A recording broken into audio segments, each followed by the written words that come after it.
Hi, I'm Daskalakis, the Assistant Commissioner for the Bureau of HIV/AIDS Prevention and Control at the New York City Department of Health and Mental Hygiene, and I am really proud to be here today supporting Bridging Access to Care and their amazing work in the fight against HIV/AIDS and part of the plan to end the epidemic of HIV/AIDS in New York by 2020. PrEP is pre-exposure prophylaxis. It's a pill that people can take once a day to prevent HIV infection. It works by blocking HIV from replicating in cells. So if someone's exposed to HIV and HIV gets into a cell, PrEP is like a stop sign. It doesn't let replication occur, and what happens then is that there is no HIV infection. So even though there's an exposure, people don't get HIV. So if you are not using condoms every time you have sex, you should think about PrEP. And the best way to find out if PrEP is really for you is to talk to someone who's a PrEP expert. That could be someone who's a doctor, a nurse, a social worker, an HIV tester or counselor, someone in that world, and just talk to them about your life. They need to know about your sex life, about your drug use, and about any condom use or lack of condom use that you may have. If you are telling them the truth about your life and really sharing that information, they're going to be able to give you really good advice as to whether you should be on PrEP or not. Any medication can have side effects, and PrEP potentially could have some as well.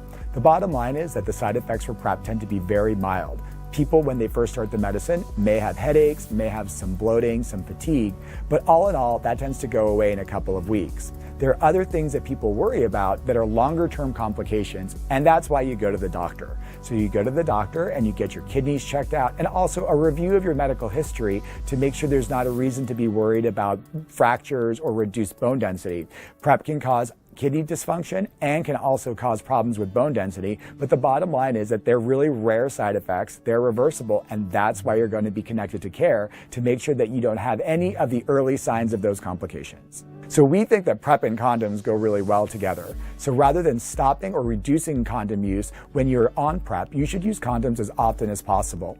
We know that PrEP can prevent HIV, but it does not prevent syphilis, gonorrhea, chlamydia, or hepatitis C. So to really play sure in New York City, what you need to do is combine PrEP along with condoms. It's kind of like building a house. That's HIV prevention. You have a toolkit. To build a house, you have a hammer and you have a screwdriver. You don't abandon the screwdriver just because you have the hammer, you use both. And so that's the story with pre-exposure prophylaxis and condoms. You use everything in the HIV prevention toolkit to prevent HIV, not just one thing. So PrEP is not an emergency medicine for after sex. PrEP is something that you take every day to prevent HIV because you know that you may be at risk. If you do get exposed to HIV, if you have something that happens, the day after, you can go on post-exposure prophylaxis. That's a better strategy. So PrEP's not for post, it's for pre. That's why it's called pre-exposure prophylaxis. It's prepared for HIV exposure rather than reacting to it. People who don't use condoms every time they have sex are candidates for PrEP. So that's really who should be using it. Would it be possible that they potentially use condoms less often? It is possible. But the bottom line is if they're not using a condom every time for sex, they're still at risk for HIV. So though there may be a decrease in condom use that we see in the real world, bottom line is that with PrEP, they won't get HIV.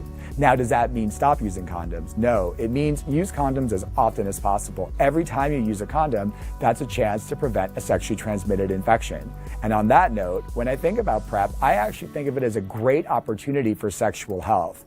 People who are on PrEP are getting screened for STIs way more frequently than ever before. In fact, when I think about PrEP, I realize that people who are on the meds are actually getting appropriate sexual health care for the first time sometimes in their lives. They're getting screened for STDs every 3 to 6 months, and by doing so, we're detecting infections earlier, treating them more aggressively, and I think that PrEP is going to really change the horizon of sexual health in New York City, especially for some people who haven't really tended to that piece of their lives very well. If you've been exposed to HIV over the weekend, it's an emergency. The best thing to do is to get to an urgent care, emergency room, or your own private doctor or personal doctor, and you tell them exactly what happened. So tell them the story, and then they can start you on post-exposure prophylaxis, or PEP.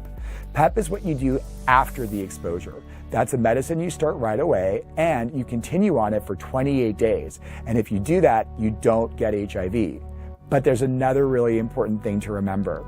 Once you're done with PEP, talk to your doctor or other healthcare provider about PrEP. you may be a candidate to go on pre-exposure prophylaxis, and that gives you a completely different security plan for HIV. It's something that you can take every day, so it's never an emergency. You're always covered.